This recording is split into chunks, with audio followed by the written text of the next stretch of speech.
Bonjour à tous et à toutes. Bienvenue à une toute nouvelle saison de Kaiser Foot, votre balado podcast de vidéo-diffusion qui traite de toute l'actualité de la Bundesliga et du football allemand. Mathieu Lemay, votre animateur qui vous retrouve avec grand plaisir pour cette nouvelle saison, mais qui retrouve aussi son partenaire qui a passé, je suppose, un très bel été, David Lortolari, le Kaiser de tous les Kaisers. Allô, Frenda, comment ça va? Allô Mathieu, salut à tous. Ça va bien, ça va bien. On a eu peu de pauses cet été avec l'enchaînement des compétitions, ce mondial des clubs, les équipes qui ont eu de très très courtes vacances et puis la reprise rapidement. Pour certains même, on avait repris avant la fin du mondial des clubs, ceux qui ne participaient pas, je parle de la Bundesliga. Et puis, on a eu déjà plein d'événements, des choses inattendues, des choses moins inattendues. Et puis, voilà, on va débriefer ça. Il y a déjà des étincelles par-ci, par-là, n'est-ce pas? Oui, même au cours des derniers jours, même je dirais entre le moment où nous faisons cette émission, cette première de la saison, et le moment où je t'ai contacté pour justement déterminer la date de l'enregistrement, il s'en est déjà passé pas mal de choses. On va y revenir, mais je ne peux pas m'empêcher de débuter l'émission en parlant d'un élément qui a fait les manchettes depuis plusieurs semaines. C'est l'arrivée de Thomas Müller avec les Whitecaps de Vancouver en MLS. On salue notre auditoire local du Québec et du Canada. Lorsqu'on a terminé la dernière saison, David, on se disait que Thomas Müller, qui quittait le Bayern de Munich, allait probablement prendre sa retraite et allait éventuellement revenir au sein d'un poste de direction avec la grande famille bavaroise. Lui-même est bavarois, si je ne m'abuse. Mais en attendant, il allait probablement se reposer dans son ranch, retrouver sa famille et prendre les choses un peu plus relaxes avant de faire cette transition. Et là, contre toute attente, au lieu de prendre sa retraite, il accepte de venir en MLS, mais avec un club auquel on ne s'attendait pas. Les Whitecaps de Vancouver, que j'ai mentionné. La petite histoire nous dit que Thomas Müller, pour ce qui est de la MLS, était davantage attiré par le marché californien, et particulièrement Los Angeles. Mais à la suite d'une rencontre avec l'entraîneur des Whitecaps, Thomas Müller a été, disons, s'est laissé convaincre, a été convaincu du projet des Whitecaps. Et finalement, c'est avec cette équipe qu'il a signé pour venir faire ses premiers pas en MLS et probablement, comment je dirais ça, faire, disons, usage de son leadership au sein de cette nouvelle équipe.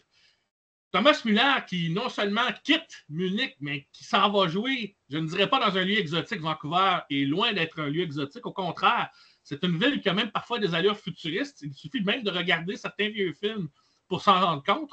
Je parle de vieux films tournés à Vancouver, bien sûr, mais tout ça pour dire que donc Thomas Müller qui choisit Vancouver, j'avoue que même ici chez nous, qui connaissons quand même le joueur et sa carrière prestigieuse, on ne l'avait pas vu venir celle-là. Alors, les médias ici en ont beaucoup parlé et continuent encore d'en parler, mais il y a une chose qu'on ne sait pas, David, et dont je sais que tu vas nous en faire part, c'est ce qui a pu se dire en Allemagne au sujet de ce transfert, au sujet du départ de Müller pour des contrées lointaines outre-Atlantique. Alors, je voulais savoir de ton côté, qu'est-ce qui s'est dit à ce sujet, au sujet donc du transfert de Thomas Müller à Vancouver. Comment les médias allemands ont interprété la chose? Est-ce que Thomas Müller a fait des déclarations là-bas qu'on ne connaît pas ici sur le fait, par exemple, pourquoi il a choisi Vancouver? Comment il s'est laissé convaincre? Alors, résume-nous un peu le tout, David, sur cette histoire, ma foi, assez passionnante à suivre, qui a été un peu un des romans feuilletons de l'été. Oui, c'est clair, on a affaire à une légende là. Il faut bien. Alors, je l'utilise un superlatif dès le début de la saison, mais il est justifié, n'est-ce pas, avec les records, avec le nombre de matchs, avec la longévité avec le Bayern. On a affaire à une légende. Donc, à ce niveau-là, à ce statut-là pour un joueur ou éventuellement un entraîneur, c'est très suivi. Ça avait été le cas de Jürgen Klopp quand il est parti vers l'Angleterre. C'est le cas pour Florian Wirtz depuis son départ de Leverkusen, qui est très suivi aussi, qui a été longuement interviewé par le Kicker il y a une dizaine de jours, par exemple, l'hebdomadaire spécialisé. Et ça va être pareil pour Thomas Müller. Vous pensez bien que son premier but avec la nouvelle équipe, je crois que c'était un penalty, me semble-t-il, il a été très suivi, très diffusé, les photos, la vidéo bien sûr du but. Et puis beaucoup d'écho est donné à cette pige, à cette aventure, à ce bail nord-américain. Surprenant dans un sens, effectivement, parce que Thomas Müller, on se disait que c'était l'homme du Bayern, n'est-ce pas? Il y était arrivé enfant, il y a passé 25 ans et il avait laissé entendre que possiblement, et surtout c'était un petit peu l'imaginaire qu'on avait, possiblement ce serait un club et terminé. Mais il avait laissé entendre aussi, on le sentait dans ses attitudes, on le sentait un petit peu dans sa déception de ne pas avoir été prolongé d'une saison avec le Bayern. Il avait laissé entendre aussi qu'il voulait continuer à jouer au football, que c'était vraiment son truc et que pour l'instant, il était apte à cela. D'ailleurs, ça n'a pas fait l'unanimité du tout en Allemagne et en Bavière que le club ne lui propose pas une pige, un supplément. Notamment pour encadrer les jeunes, parce qu'il y a beaucoup de jeunes, on aura l'occasion d'en parler forcément dans la saison, il y a beaucoup de jeunes qui sont en train d'essayer de faire leur place au Bayern, et lui aurait peut-être pu être un encadrant hors pair. Mais passons, le Bayern a fait ce choix-là, Müller a dû réfléchir un bon moment, et puis je pense que le côté... alors, comment on peut le qualifier? Est-ce que c'est une retraite dorée? Est-ce que c'est un été indien? Est-ce que c'est une espèce de chapitre à part, une espèce de postface au roman qu'il a écrit pendant 15 ans de professionnalisme au Bayern et 25 ans au total dans sa carrière depuis qu'il était jeune? Je ne sais pas comment le qualifier exactement, on verra quand ça se terminera. Mais en tout cas, il y a de l'enthousiasme de sa part, et ça, je pense que c'était inévitable. Il y a effectivement le choix d'un club qui n'est pas un choix au hasard. Alors, je ne sais pas si c'était le premier choix, ça, je ne suis pas dans sa tête. Mais en tout cas, il avait rayé sur sa liste des clubs nord-américains un certain nombre de franchises bling-bling, n'est-ce pas? C'est pas un joueur qu'on aurait trop pu imaginer à Miami, par exemple, pour n'en citer qu'un. Moi, je ne connais pas tous les clubs nord-américains, mais celui-ci, on l'imaginait mal. Et effectivement, il a fait ce choix en conscience et en connaissance de cause. Alors, je pense que tu as raison quand tu parles d'aventure sportive, parce qu'il y a quelque chose à faire sportivement. Euh, Est-ce qu'il faut le qualifier, ce club des Vancouver Whitecaps, de club de second rang, comme dans une classe où il y aurait les premiers de la classe et puis les autres derrière, je ne sais pas. Mais en tout cas, le choix correspond assez au personnage. C'est-à-dire, on n'est pas chez Messi, on n'est pas chez David Beckham. euh, et en même temps, je pense que Thomas Müller savait qu'il allait être très suivi, et ça répond à ta question aussi. En Allemagne, Thomas Müller, avec son nouveau maillot, a été présenté. Il y a il y a beaucoup de bienveillance, me semble-t-il. J'ai pas vu d'articles critiques, je n'ai pas vu de moqueries, je n'ai pas vu de dédain, sous prétexte qu'il aurait été chercher un chèque supplémentaire, etc. Il n'y a pas ça du tout. Il a tellement rendu service pendant un quart de siècle, et puis disons, allez, 10-15 ans au plus haut niveau avec le Bayern, que les gens ont été hyper respectueux, me semble-t-il, dans le message médiatique, dans le message du public populaire, hyper respectueux de ce choix. Moi, je suis intéressé de voir.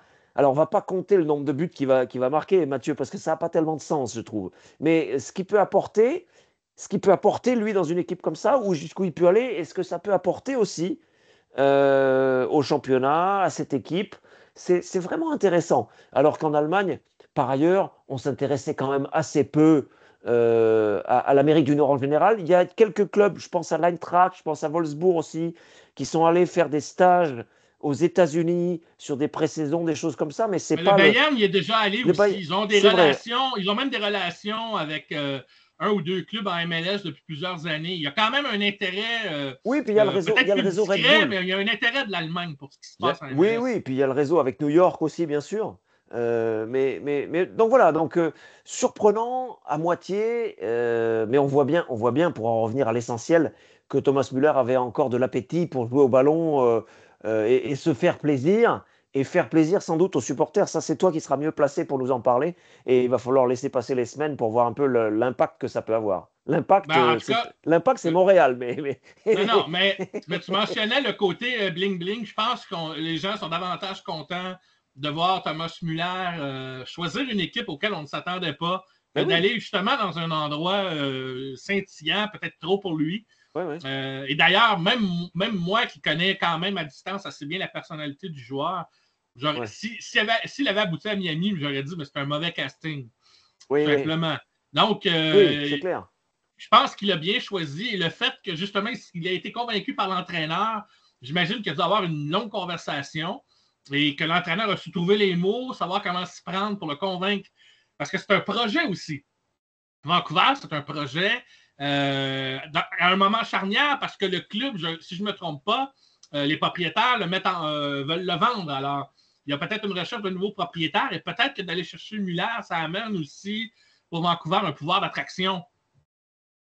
Et tu disais, il ne va pas là nécessairement pour marquer juste des buts. C'est tout à fait vrai. Ouais. Il y a déjà un joueur désigné à Vancouver du nom de Ryan Gall, un Écossais, qui se charge déjà pas mal de cette fonction, puis il n'est pas tout seul non plus. Donc, je pense que Muller, on l'a fait venir, oui, pour ses talents de footballeur, mais aussi pour ses talents pour unifier un vestiaire et guider des jeunes joueurs qui sont au sein de la formation de façon à ce qu'ils se développent. Oui. Et aussi pour s'assurer que tout le monde joue à 100%. Parce que s'il y a bien quelqu'un qui n'aime pas voir un coéquipier se traîner les pieds, c'est bien Thomas Muller et ce dernier va certainement le rappeler si jamais il le constate sur le terrain. Ça, c'est la première des choses. Ouais. Et puis, j'ai pas souvenir, c'est pas un joueur non plus très antisportif, au contraire. On le voit davantage engueuler ses coéquipiers de ne pas donner son 100% que d'engueuler les officiels. Ça, c'est vraiment le style Muller. Alors, j'imagine qu'il va amener un. Didier Drogba avait un peu amené ça à Montréal dans son temps, donc cette espèce d'aura et cette force tranquille, ce leadership, même si ce n'est pas le même profil comme joueur, Thomas Muller va apporter ça à Vancouver, mais nous, on va suivre ça avec attention. Et quand Montréal va réaffronter Vancouver, moi aussi, je vais surveiller beaucoup ce que ce joueur-là fait. Il ne fait rien de nécessairement d'exceptionnel, mais je veux dire, c'est pas un super dribbleur, c'est pas nécessairement un. Mais c'est un joueur atypique en quelque part quand on regarde sa carrière. Oui, il marquait des buts, mais c'était pas un attaquant pur au début de sa carrière. Et là, il s'est transformé quand sa production a baissé. Mais là, il a commencé à être un milieu de terrain. On l'a vu, excellent passeur, très bon centreur. Très bon centreur. Donc, il pouvait jouer donc comme meneur de jeu, même sur les ailes. C'est quelqu'un qui apportait donc beaucoup à ce poste-là. Alors, j'imagine qu'il avait envie de jouer, mais il fallait qu'on le laisse convaincre. Et chapeau de ne pas avoir laissé paraître parce que probablement que les discussions ont commencé bien avant. On le sait, hein, des négociations, ça s'étire souvent sur plusieurs mois. Donc, chapeau parce que rien n'a filtré. Ça, il n'a rien laissé paraître. Il a fini sa saison avec le Bayern, il a donné le maximum. Il n'a rien laissé paraître sur ses intentions après, tellement que nous, on a cru que c'était probablement la retraite. On ne l'imaginait pas forcément aller ailleurs, même si, tu vois, ça nous surprend moins qu'il fasse une pige dans un club allemand, mais en MLS, ça, par contre, même si je souhaitais sa venue, je ne l'avais pas vu venir, moi, et beaucoup de médias ne l'ont pas vu venir. Donc, la façon qu'on en a parlé est très positive parce qu'on connaît l'aura et la personnalité du joueur quand même ici. On l'a vu. C'est quelqu'un d'ailleurs qui a tout gagné. Donc, qu'est-ce qu'on peut lui reprocher? Et je pense que ça rejoint bien ce que tu as dit au départ, son qualificatif de légende dans son cas. Alors, une belle histoire à suivre dans son cas. Mais justement, ça nous amène à parler un peu plus globalement du mercato, parce que ça a bougé beaucoup. Et on va parler du Bayern en premier, ton équipe. Encore une fois, alors, ça a peut-être été un petit peu moins bling-bling que la revenue d'Harry Kane. Il faut quand même le spécifier. Et il y a quand même eu des départs notables. On pense notamment à Kingsley Coman, qui est parti jouer en Arabie Saoudite. On peut penser aussi à Leroy Sané, parti en Turquie avec Galatasaray, et gratuitement en plus. Brian Zaragoza, dont on avait annoncé la venue, mais qui a été prêté au Celta Vigo. Comme ça, on n'avait pas assez de place pour lui. Et finalement, comme recrutement, on n'a pas fait. C'est pas tellement en nombre que je note, mais c'est surtout une certaine qualité. Finalement, on a finalisé Jonathan Tah pour un montant quand même assez inférieur à sa valeur, je trouve. J'imagine qu'il devait avoir autre chose dans l'entente pour que Leverkusen le laisse partir à un montant aussi faible que, je pense, 2 millions d'euros, voire moins. Donc, Jonathan Tah devient le nouveau défenseur central du Bayern Munich. Et l'arrivée de deux joueurs importants, Luis Diaz de Liverpool, 70 millions, et en prêt de Chelsea, Nicolas Jackson, c'est tout récemment que ça s'est fait. Donc, c'est tout frais. Donc, pas beaucoup. En fait, c'est beaucoup de changements et pas beaucoup de changements en même temps pour ce qui est du Bayern Munich. Toutefois, on connaît un début de saison en fanfare avec un 6-0 contre le RB Leipzig, mais on va parler de Leipzig un peu plus tard. Et on semble vouloir avoir des ambitions pour la Ligue des champions, même si, dans le tirage, le Bayern va affronter des adversaires, bien sûr, avec la nouvelle formule, va affronter des adversaires de taille qui va pouvoir leur permettre sans doute d'évaluer où est-ce que les troupes dirigées par Vincent Kompany en sont. Je pense que l'année passée, la première étape, celle de reconquérir la Bundesliga, oui, elle a été faite, mais on a vu en Ligue des champions qu'il y avait encore des carences. Est-ce que ces acquisitions vont régler certaines des carences du Bayern de Munich? En Allemagne, il n'y aura pas trop d'opposition, je crois, mais en Europe, est-ce que ça va suffire, ces acquisitions, pour vraiment aider l'équipe à être plus compétitif que l'an dernier? Je te laisse nous expliquer ça, David. Comment tu vois le Bayern, pas forcément en Allemagne, parce que je pense qu'on sait où est-ce qu'il se situe, mais surtout en termes continental. Où est-ce que le Bayern, selon toi, il y a une carte à jouer pour progresser par rapport à l'an dernier? C'est très discuté. La politique bavaroise, depuis que le duo Rummenigge-Eunès s'est un petit peu retiré de l'avant-scène, c'est très discuté et très disputé le pouvoir, n'est-ce pas, au Bayern? On a eu Oliver Kahn, on a eu Hasan Salihamidzic, il y a une nouvelle équipe. Max Eberl, le patron du sportif, est sur le grill 24 heures sur 24. Et son succès est mesuré évidemment à la réussite des transferts. Donc il n'a pas une marge extraordinaire. On est très critique en Allemagne vis-à-vis des transferts du Bayern, tout en respectant le leadership, n'est-ce pas? C'est un club qui est la locomotive du football allemand. Ça, c'est clair pour tout le monde. Mais on est très critique parce que, je vais faire très simple, une petite équation, puisque c'est la rentrée scolaire, pour faire très simple. Non mais Florian Wirtz, qui est parti, qui a choisi Liverpool pour des raisons avant tout sportives, je pense, financières, mais avant tout sportives. Florian Wirtz aurait coûté, allez, entre 100 et 130 millions d'euros. Mais encore une fois, petite parenthèse, et on va en parler peut-être quand on va revenir au Bayer Leverkusen, mais les tarifs anglais, c'est toujours plus haut que n'importe quel autre pays. Voilà, c'est ça. Non, mais c'est ça. Mais donc, si on additionne, parce que le Bayern dit, on se met des limites, on ne va pas dépenser 222 millions d'euros comme le Paris Saint-Germain l'avait fait avec Neymar. Ça, c'est impossible, c'est exclu, c'est hors de question. Mais si on additionne les 60-75 millions d'euros dépensés pour la venue du Colombien Luis Diaz de Liverpool, c'est le transfert principal de l'été, tout club confondu en Allemagne. Si on additionne à cela le prêt très onéreux de Nicolas Jackson de Chelsea vers le Bayern, c'est une quinzaine, donc on arrive à 90. Plus les autres transferts, alors certes, c'est dilué sur plusieurs joueurs, mais en fait, le Bayern aurait pu payer Florian Wirtz. Ou, si on oublie Wirtz en disant, ben voilà, il voulait aller vers l'Angleterre, ok, c'est un cas à part, c'est le meilleur joueur d'Europe, peut-être l'un des 4-5 meilleurs joueurs d'Europe, ok, il va vers Liverpool, c'est compréhensible. C'est son choix personnel, c'est ça. Oui, c'est ça. Mais si on prend Nick Woltemade, la vedette de Stuttgart, l'attaquant de Stuttgart, le grand attaquant. Qui est parti à Newcastle pour 85 millions. Et voilà, lui, on aurait pu le financer alors que le Bayern a fait 2 propositions en dessous de ce que Stuttgart voulait. On aurait pu le financer avec l'arrivée de Luis Diaz et l'arrivée de Jackson. 75 plus 15, 90, on payait sans problème Woltemade. Le Bayern a fait d'autres choix, donc c'est critiqué, c'est discuté à n'en plus finir. C'est un thème de discussion essentiel en ce moment. Là, il va y avoir d'un autre côté, très vite, ça veut dire que maintenant, les clubs allemands sont peut-être pas aussi désireux de donner leurs bons joueurs au Bayern, finalement, surtout si une offre d'un autre pays est supérieure. Absolument, absolument. Et le Bayern est peut-être un petit peu déclassé sur la scène européenne dans la mesure où, contrairement au passé, on se souvient de Lewandowski, on se souvient d'Hummels, d'autres avant eux évidemment, par le passé, les meilleurs joueurs allemands allaient au Bayern. Aujourd'hui, c'est plus automatique. Kai Havertz n'est pas allé au Bayern, alors que c'était l'une des vedettes du moment lorsqu'il est parti vers l'Angleterre. Donc c'est discuté. Et surtout aussi, ce qu'il faut dire, c'est qu'actuellement, même s'il y a eu un peu du panic buy, c'est-à-dire qu'on s'est renforcé au dernier moment au Bayern avec Nicolas Jackson, même si on met ça un peu de côté, le groupe, l'effectif bavarois est très ténu et très réduit. C'est-à-dire qu'aujourd'hui, Il si faudrait vous éviter les alignez... blessures.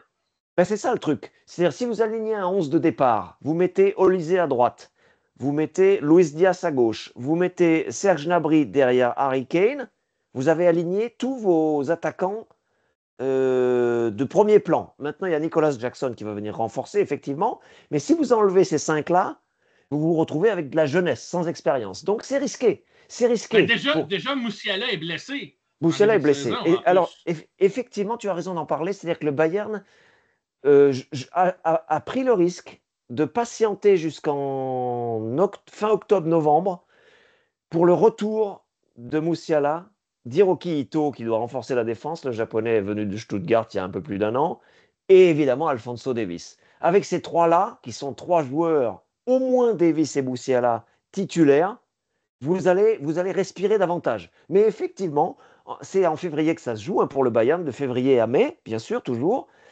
Et là, c'est là qu'on va savoir. C'est-à-dire que même avec Ribéry-Robben, à l'époque de Ribéry-Robben, quand les deux étaient blessés, ben, le Bayern tirait la langue lorsqu'il fallait se qualifier en demi et en finale d'une Ligue des Champions. Donc, c'est une politique un petit peu de prudence, un petit peu de... voilà, on essaie de maîtriser les cordons de la bourse, mais sportivement, les supporters sont un peu sur leur faim. Tu as raison, sur le plan national, ça doit suffire, même si on en parlera forcément dans les prochaines émissions. Francfort démarre très fort, mais normalement, le Bayern devrait conserver son titre, si tout est logique. Mais effectivement, sur la scène européenne, plus la coupe, qu'il ne faut pas oublier parce que le Bayern est éliminé en coupe très tôt ces dernières saisons et ça finit par ne plus leur plaire du tout aux Bavarois. Ils ont envie d'aller en finale de Coupe d'Allemagne.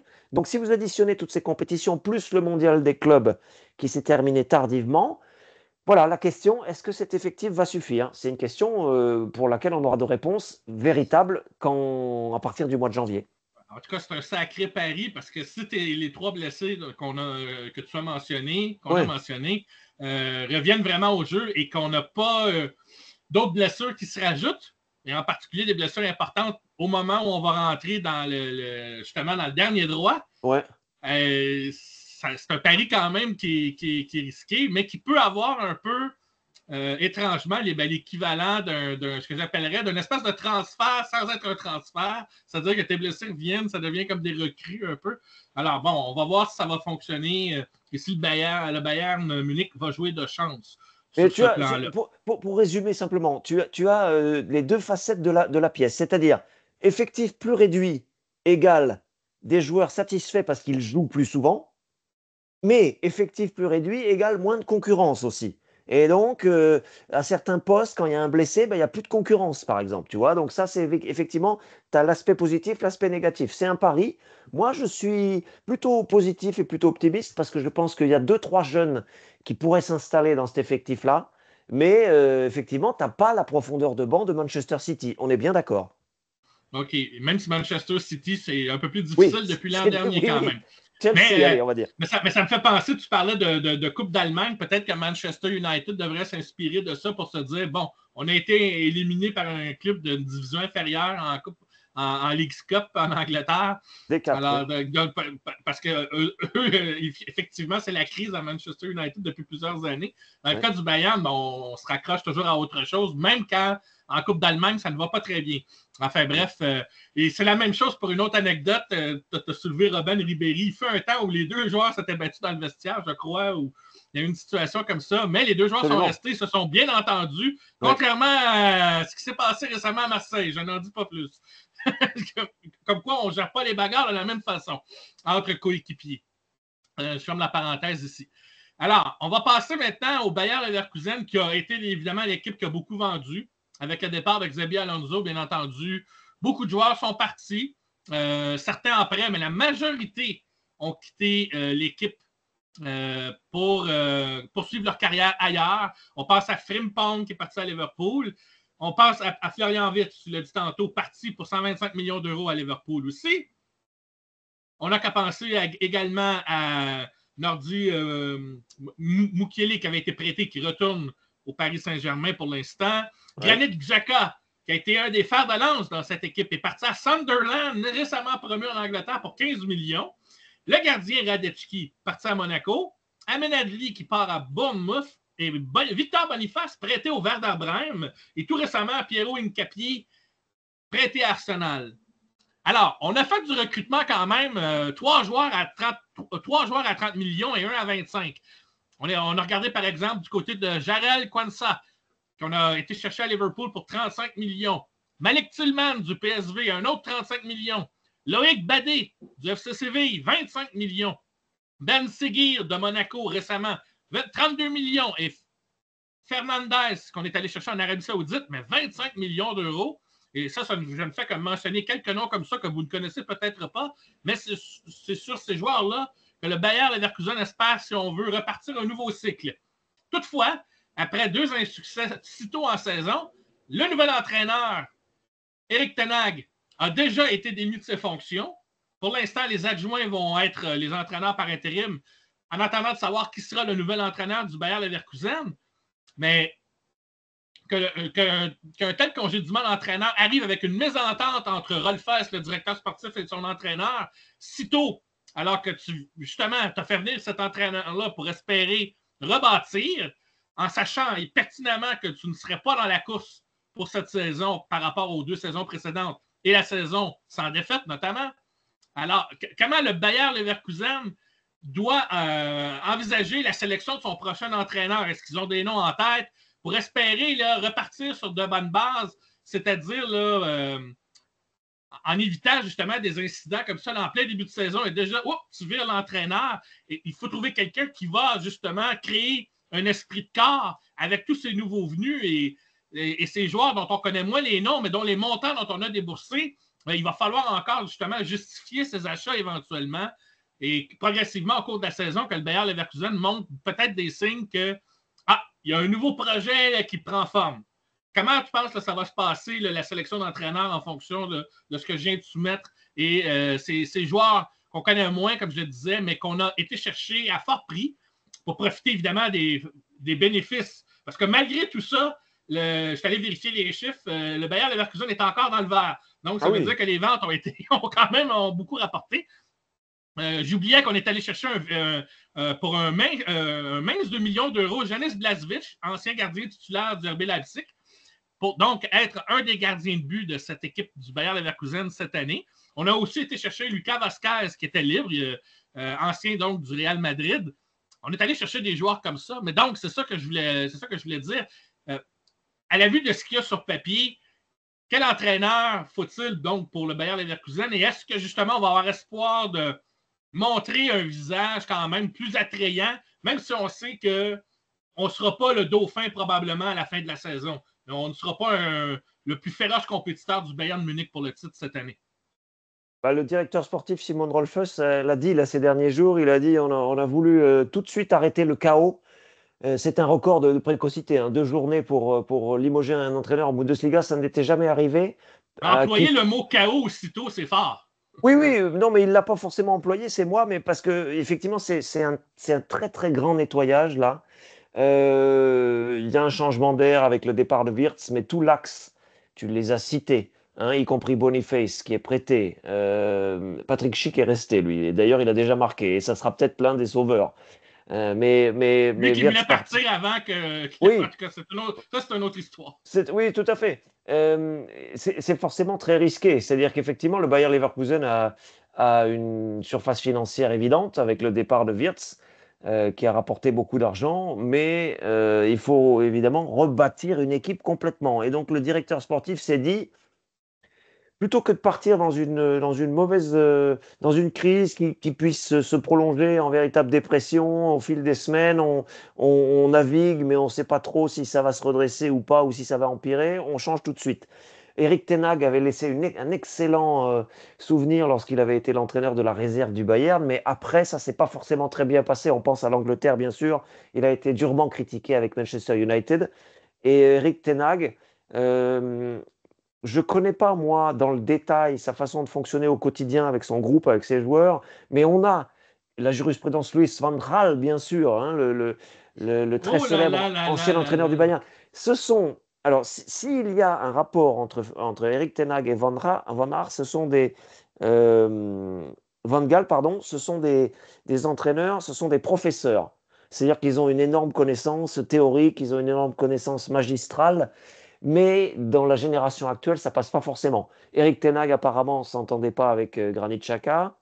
Il y avait de la friture et le départ de l'un a précipité le départ de l'autre et vice-versa.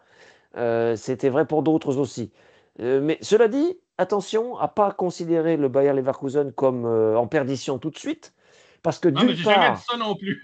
non, non, non, mais d'une part, tu as dit, tu as laissé entendre, et on va voir, ils ont encore la possibilité de faire un bon choix d'entraîneur.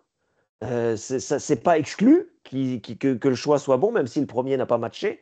C'est pas exclu que le second soit meilleur, plus C'est pertinent. pas obligé d'être un gros nom. Hein. Xabi Oui, Alonso, c'est c'était ça. pas un gros nom quand tu es arrivé. Ah, exactement. On pense notamment à Dino Topmöller. Ben non, évidemment, il est en poste. Il est en Non, je poste. pense que lui, pour l'instant, Voilà, lui, il il est est à bien assis Francfort. pour l'instant. Non, mais ce que je veux dire, c'est qu'on peut penser à un profil. Et en Allemagne, il y a quelques entraîneurs là qui sont dans les starting blocks parce qu'ils n'ont pas de club. Et il peut y avoir effectivement des choses très, très intéressantes qui sont faisables. Mais surtout, les joueurs qui sont arrivés, on pense à Ben Seguir, par exemple, de Monaco. Tu as cité tout le monde à peu près. Même Lucas Vasquez, qui lui est beaucoup plus ancien, beaucoup plus expérimenté.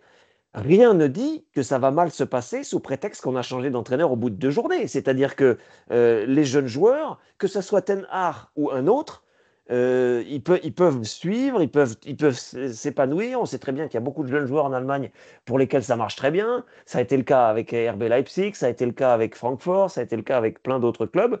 Donc ça peut marcher après la trêve internationale.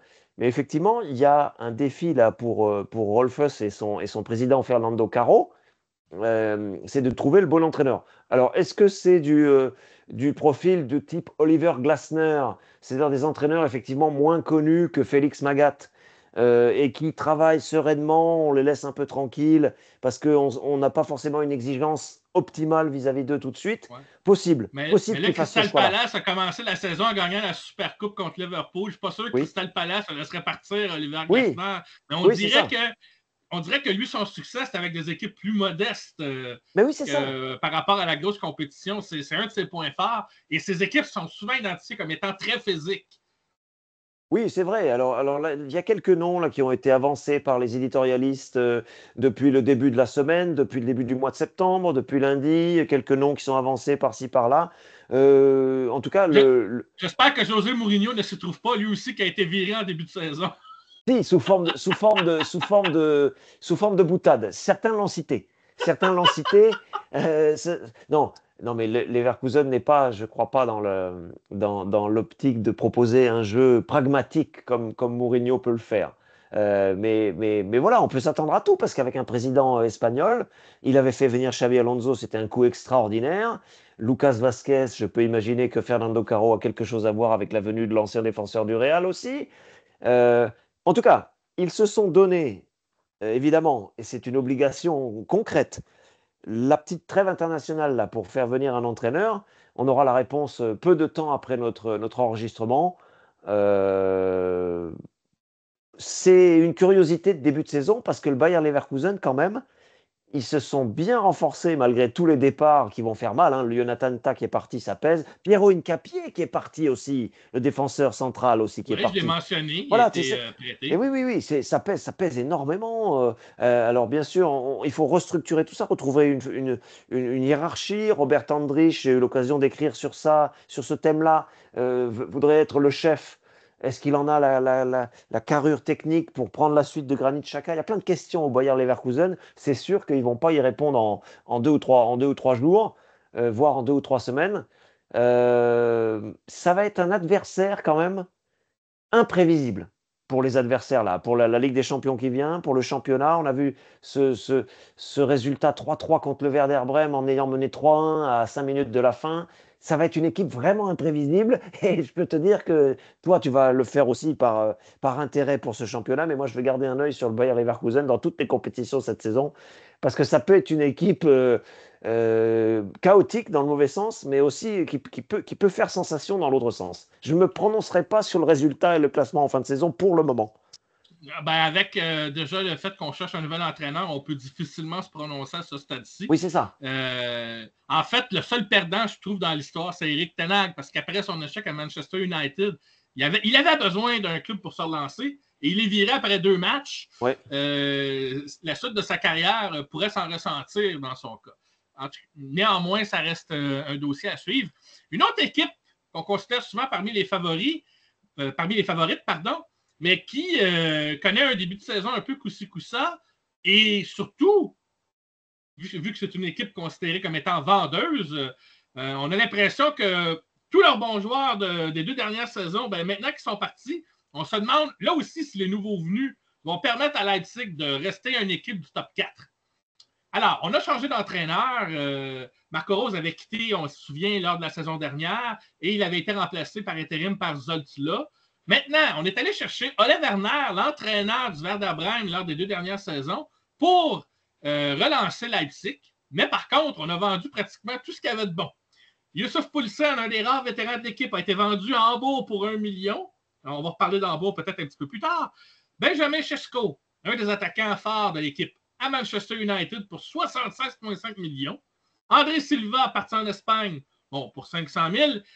Et récemment, en toute fin, Xavi Simons, qui s'en va à Tottenham pour 65 millions et en prêt à la Juventus, Luis Openda, l'un des meilleurs attaquants de l'équipe. Pour compenser ses départs, on est allé chercher Arthur Vermieren de l'Atlético pour 23 millions.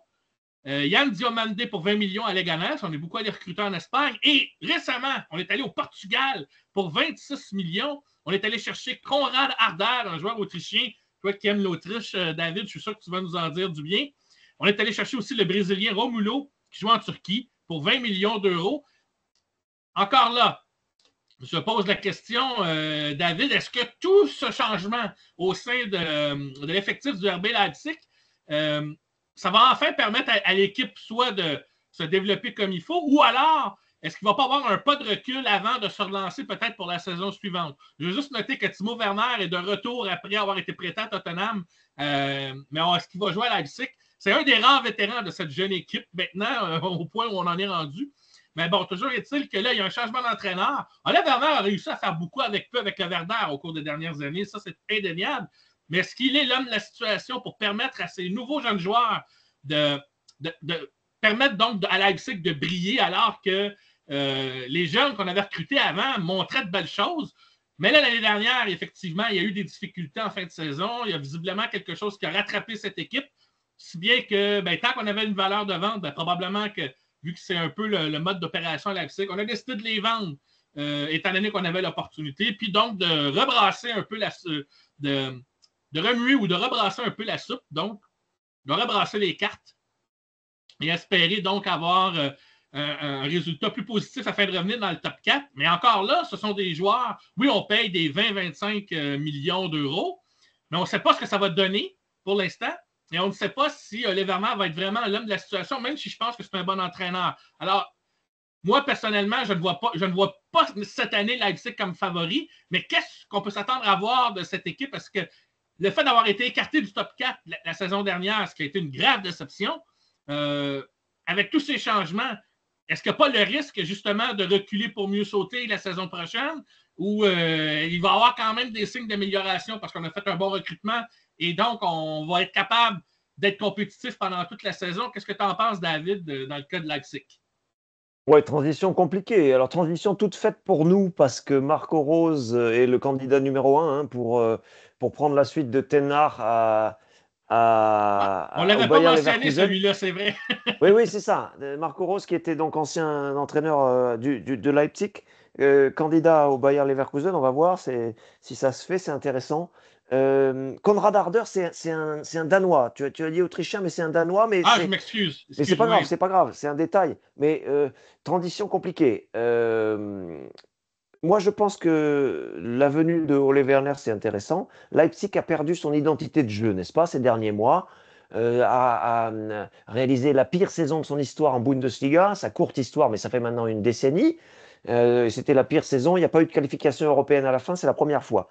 Donc, il fallait faire bouger un peu les choses. On sait que le directoire à Leipzig est quand même très fourni, avec bien sûr Jürgen Klopp, avec bien sûr M. Mintzlaff, qui a des fonctions directoriales, avec Marcel Schaeffer, qui dirige aussi le sportif. Il y a beaucoup de monde à Leipzig et il faut que chacun trouve sa place aussi. Les joueurs, il y avait besoin d'un coup de balai, hein, il faut être clair.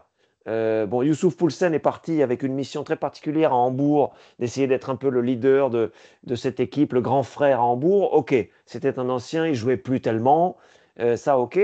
Il va falloir que des David Raum, que des Willy Orban, que des Klostermann en défense qui sont en train de devenir des anciens, soient un peu les piliers de cette équipe pour que les jeunes s'intègrent. Ou des Baumgartner, ou des Schlager, voilà des joueurs, tu parlais d'Autrichiens, des Eiwald, des joueurs qu'on commence à connaître. Il faut que ceux-là assurent le minimum, quoi. Puis Et autour, pourquoi ma confusion? Parce que je sais qu'il y a une filiale autrichienne étant donné oui, l'équipe à mais c'est Salzbourg dans ça. le cas de En plus, l'organigramme Red Bull. Harder, ça sonne un peu autrichien, c'est vrai. Et non, alors après, il y a des paris, effectivement, comme souvent ça a fonctionné à Leipzig. Mais là, ce sont des paris, il faut qu'on patiente pour voir. C'est-à-dire, Johan Bakayoko, le Belge, c'est un pari en attaque. Yann Diomandé, que tu citais, l'Ivoirien, c'est un pari en attaque. Le Brésilien Romulo, qui est arrivé aussi, c'est un pari parce que il a un petit peu le profil de Benjamin Šeško, puissant, avec de la technique, mais il n'a pas de passé en Europe où on peut dire, ah bah oui, lui, il va s'imposer tout de suite. On n'en sait rien. C'est un joueur intéressant, mais il va lui falloir peut-être un peu de temps. Tidiane Gomis aussi, le jeune joueur français en attaque. Voilà des joueurs qui doivent maintenant prendre leurs responsabilités. Donc, il faut que le mix entre les anciens, j'en ai cité quelques-uns, on peut ajouter Kevin Campbell au milieu de terrain. Il faut que le mix entre, et Goulachi bien sûr dans les buts. Il faut que le mix entre ces anciens-là, ces tauliers-là et les jeunes qui arrivent prennent. Et il va falloir quelques semaines. Parce qu'en plus, Ole Werner a fait des choix un peu défensifs, entre guillemets, enfin je veux dire conservateur, quand il a fait jouer par exemple un Xavi Simons dont on savait qu'il allait partir. Il l'a fait jouer malgré tout. Xavi Simons traînait son âme sur le terrain là. Ces derniers temps, c'était pas beau à voir, c'était pénible. Donc voilà, il faut que Leipzig, c'est un gros défi quand même, hein, parce qu'il faut retrouver une identité de jeu. Ça, c'est la responsabilité de l'entraîneur. Et puis, il faut une espèce d'alchimie, bien sûr, entre les anciens et les nouveaux. Donc, Leipzig, oui, je suis assez d'accord avec toi. C'est pas sûr que en un mois, on retrouve tout de suite une équipe qui carbure à chaque fin de semaine. Euh, Point commun avec les Leverkusen, il y a de la matière, il y a du potentiel, on peut réussir des choses, mais on a bien vu en début de saison, grosse défaite contre le Bayern, puis victoire on va dire, normal contre Heidenheim le 2-0, on voit bien que c'est une équipe qui n'est pas encore constante et il va falloir forcément un peu de temps à Ole Werner, forcément. Tu as commencé ta saison, David, sur Radio Foot International, sur RFI, il y a de cela peut-être 2 ou 3 semaines, étant donné le début de saison au mois d'août. Et je t'ai écouté. Pour ceux qui n'ont pas entendu David, je vais vous dire ce qu'il a dit. David, tu crois que donc l'Eintracht Francfort pourrait être le principal compétiteur en Bundesliga par rapport, en tout cas face au Bayern Munich? Ouais. Ou en tout cas, c'est l'équipe qui, selon toi, vaut le coup d'être surveillée. L'équipe dirigée par Dino Topmoller, que tu disais récemment. C'est pas une équipe qui a bougé énormément au mercato, à part le départ d'Hugo Ekitike à Liverpool pour 95 millions d'euros. Moi, je pense que ça dépasse les 100 millions d'euros. Et le départ du vétéran Kevin Trapp, le gardien de but, au Paris FC pour 1 million d'euros. On est allé chercher Jonathan Burkhardt, l'attaquant de Mayence, pour 21 millions d'euros. Pour le même montant, on est allé chercher le japonais Ritsudon, qui joue à Fribourg. Et comme gardien de but, 5 millions quand même, c'est une bonne affaire. On est allé chercher Michael Zetterer, gardien titulaire au Werder lors des dernières saisons, et qui va remplacer Kevin Trapp fort probablement. Donc, ce n'est pas des changements qui ont l'air énormes. On sent qu'il y a une certaine stabilité dans l'équipe après avoir vendu aussi on pense à Omar Marmouche qui a été vendu à Manchester City notamment. Alors, j'avais envie de te demander qu'est-ce qui te fait penser ou qu'est-ce qui te fait croire que l'Eintracht Francfort peut être un aspirant donc à la 2e place et même souffler dans le coup du Bayern Munich cette saison en Bundesliga. Qu'est-ce qui te fait dire ça? Est-ce que c'est ce genre de stabilité que j'ai mentionné vu que à part donc le départ d'Ekitike et l'arrivée de Burkhardt, j'en ai mentionné d'autres, là, ça n'a pas été des mouvements là, aussi exceptionnels que peut-être d'autres équipes là, où il y a eu beaucoup de mouvements. Est-ce que c'est donc peut-être cette stabilité qui renforce ta décision, ou bien s'il y a d'autres éléments qui nous passent peut-être sous le nez concernant l'effectif de l'Eintracht Francfort, David? Oui, alors il y a deux paris incertains qui ne datent pas de cet été, mais d'un tout petit peu avant. Il y a deux paris incertains. Ce sont deux attaquants, c'est-à-dire Eli Wahi, le jeune Eli Wahi, et le français, et Michy Batshuayi, le belge. Ces deux paris-là sont incertains parce qu'on ne sait pas si Wahi va confirmer le talent qu'on lui prête. Et Batshuayi n'a pas eu non plus une carrière rectiligne. Donc ça, ce sont deux paris incertains. Pour le reste, je pense que c'est parfaitement géré cette affaire-là. Avec les rentrées d'argent qu'il faut. On se souvient d'Ante Rebic, on se souvient de Kitike, effectivement. Tu as mentionné Omar Marmouche. Chaque fois, c'est la tirelire euh, qui, euh, qui se gonfle. Et à côté de ça, on fait des achats intelligents. Michael Zetterer, on se renforce au poste de gardien parce que c'est un bon gardien de but, l'un des bons gardiens de but sûrs en Bundesliga. Et en plus, il a un jeu au pied supérieur à la moyenne. Et c'est pour ça qu'il est venu. Effectivement, de ce point de vue, c'est rentable. Il y a des joueurs qu'on ne connaît pas encore très bien dans cet effectif, mais qui vont s'affirmer. Je pense par exemple à Namdi Collins, qui a été appelé par Julian Nagelsmann, le sélectionneur, jeune défenseur latéral allemand. Je suis sûr qu'il va s'installer dans cette équipe parce qu'il y a un environnement favorable pour que les jeunes aient leur chance, pour que le jeu soit enthousiasmant, favorable à des profils comme ceux-là qui sont des défenseurs offensifs. Ritsu Dohan, très bon avec Fribourg. Il est encore meilleur en ce début de saison avec Francfort. Je suis sûr qu'il peut avancer encore plus dans sa qualité. Le jeune Can Uzun, le Turc, milieu de terrain, est le successeur désigné de Mario Götze qui devrait partir en Major League Soccer dans un an. C'est probable, pas sûr, mais probable. Parce que Götze a toujours jamais caché qu'il voulait terminer sa carrière en Amérique du Nord. Donc, déjà, l'Eintracht prend la suite avec ce jeune Can Uzun qui n'a pas encore de constance, mais qui a montré son talent sur ces deux premières journées. Et puis devant, le pari Wahi et Batshuayi est incertain, mais Jonathan Burkhardt, c'est super, excellent attaquant. Il a été le meilleur attaquant allemand de Bundesliga la saison passée avec Mayence. Knauf à sa droite, Jean-Matteo Baoya à sa gauche, qui a déjà montré de belles choses en fin de saison dernière. Voilà un effectif structuré, performant. Évidemment, ce qui nous donne un petit peu de doute, c'est que bien sûr l'Eintracht va se frotter maintenant à la Ligue des Champions. Donc ça va faire de l'usure, ça va faire des déplacements, ça va faire un rythme plus élevé, même si l'Eintracht est habitué à la Coupe d'Europe en général. Plus élevé, plus d'intensité. Mais on a la sensation, Mathieu, que le club est armé pour être performant. Je serais extrêmement surpris s'il n'était pas dans les 4 en fin de saison. Et pour moi, Stand jetzt, comme on dit en allemand, c'est-à-dire à l'heure où nous parlons, c'est l'adversaire principal du Bayern. Et je ne dis pas ça parce qu'au classement, ils sont deuxième, mais on a bien vu que c'est une équipe performante qui est au point et où l'entraîneur a l'air d'être tout à fait à sa place. Il a l'air serein, il a l'air d'être convaincu de ses options, de sa façon de jouer. Et j'ai l'impression qu'on travaille très bien en ce moment à Francfort. Ça sera à suivre. Une chose est certaine, l'Eintracht Francfort a souvent le numéro du Bayern de Munich saison après saison. C'est le genre d'équipe ou d'adversaire qui arrive à tenir tête au Bayern et même à obtenir parfois des résultats assez frappants, si je puis dire. On n'oubliera pas de sitôt le massacre de 5-2 quand Francfort avait atomisé le Bayern et qui a de ça, je pense, 2 ans. Oui. Mais c'est un dossier à suivre. C'est une équipe, je pense qu'ils ont le plus beau stade d'Allemagne, très franchement. Oui, je suis d'accord. C'est vraiment. Si j'avais à faire un voyage en Allemagne, à faire le tour des stades, c'en est un que j'irais visiter, c'est sûr. Et c'est une équipe, je pense effectivement qu'il va falloir surveiller de près. Ils ont un bon entraîneur, ça c'est certain. Un jour, il va être courtisé par d'autres équipes, tu l'as souligné. Alors donc, on verra ce qui arrivera d'ici là. Mais il y a une autre équipe qui a un entraîneur depuis un certain temps, le même entraîneur, devrais-je dire, Sébastien Hoeneß. On parle de Stuttgart. Alors, Stuttgart, évidemment, après sa deuxième place il y a 2 ans, a baissé la saison dernière parce qu'il y a eu beaucoup de départs à gérer. Et pendant l'entre-saison, il y a encore 2 joueurs importants qui étaient dans le 11 titulaire qui sont partis. Tu as mentionné plutôt justement le nom de Nick Voltemade, qui est parti à Newcastle dans les derniers jours du mercato pour 80-85 millions d'euros.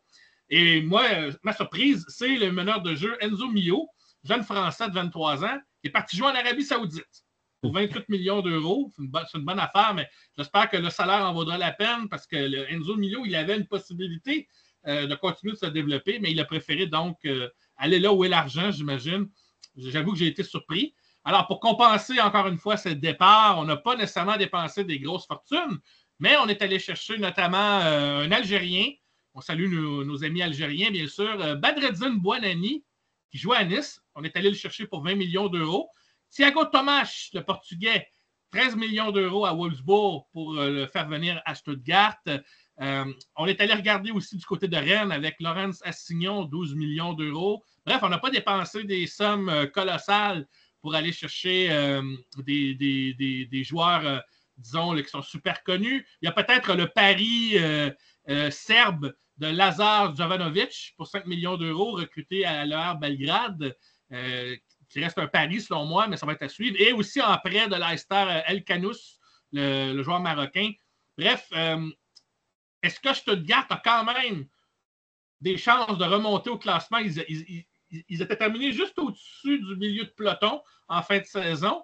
Et là, tu perds encore 2 joueurs qui étaient dans ton 11 titulaire au cours des 2 dernières années. Est-ce que Stuttgart a, selon toi, la possibilité de remonter au classement, d'être compétitif et d'avoir une chance d'accéder à une position européenne qui sait voir flirter avec le top 4, David? Oui, alors il faut prendre en compte qu'effectivement, il n'y a pas de Coupe d'Europe à disputer. Donc, il n'y a pas cette chaîne, ce boulet au pied, je voulais dire boulet physique et mental. Stuttgart s'est déconsidéré en disant que Voltemade ne partirait pas. 2 refus sur des offres du Bayern considérées comme trop faibles. Et derrière, on le laisse partir pour l'Angleterre. Donc, Stuttgart s'est décrédibilisé. Par rapport à cela, la direction sportive a perdu un peu dans son excellence de communication. Mais c'est une belle équipe quand même. C'est une belle équipe. Il y a des recrues intéressantes. Le jeune El Hanous, là, le petit Marocain, on va voir s'il peut s'intégrer. On sait que c'est une équipe qui a quand même là aussi une belle ossature. Stiller, Karazor, milieu de terrain, les deux milieux défensifs, c'est super. Chris Führich, un international en puissance sur le côté. Leveling, pareil, sur l'autre flanc.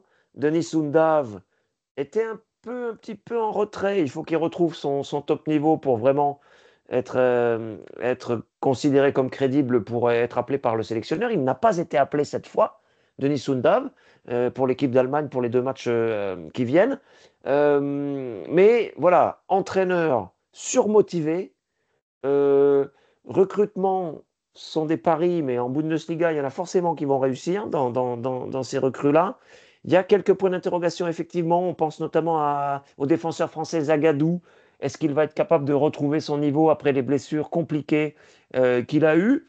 Mais voilà, tu as quand même une belle ossature. Alexander Nübel dans les buts, des internationaux, Wagnoman à droite en défense, Mittelstädt à gauche sont des joueurs d'une certaine envergure. Ce milieu de terrain, des tauliers comme Jeff Chabot, par exemple, aussi en défense. Donc, Stuttgart va essayer de lorgner sur le top 4 aussi, hein, c'est sûr. Avec, encore une fois, il n'y a pas le problème de la Ligue des Champions que peut avoir Dortmund, que peut avoir Leverkusen, l'Eintracht aussi.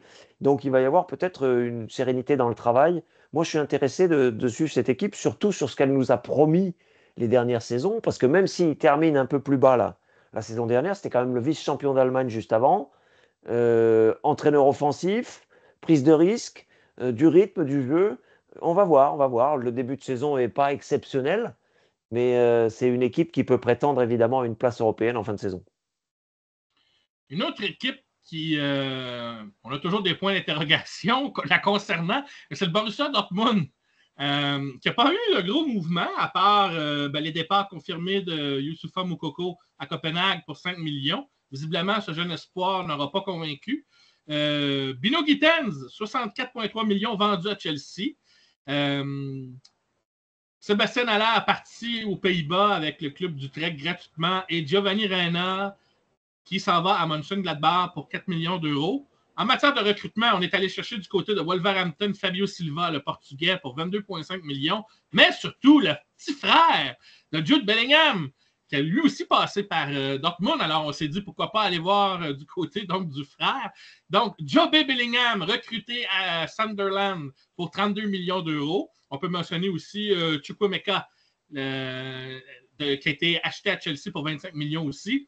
Donc, Dortmund a sorti un peu le chéquier, mais ils ont vendu quand même, surtout avec Bino Gittens, ils ont vendu beaucoup.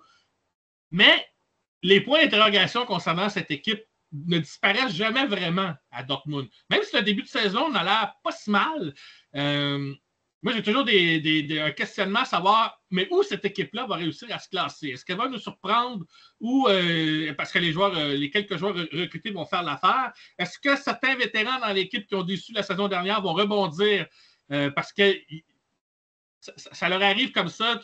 On dirait que les vétérans à Dortmund, en tout cas ceux qui restent, il y a une saison, ils s'effacent, d'autres saisons, là, on les voit au grand jour. Et en plus, Niko Kovac est toujours en poste. J'ai toujours des questionnements aussi à propos de cet entraîneur. Alors, comment on évalue Dortmund à ce stade-ci, David, pour savoir un peu plus ce qu'il en est avec cette équipe historique de la Bundesliga?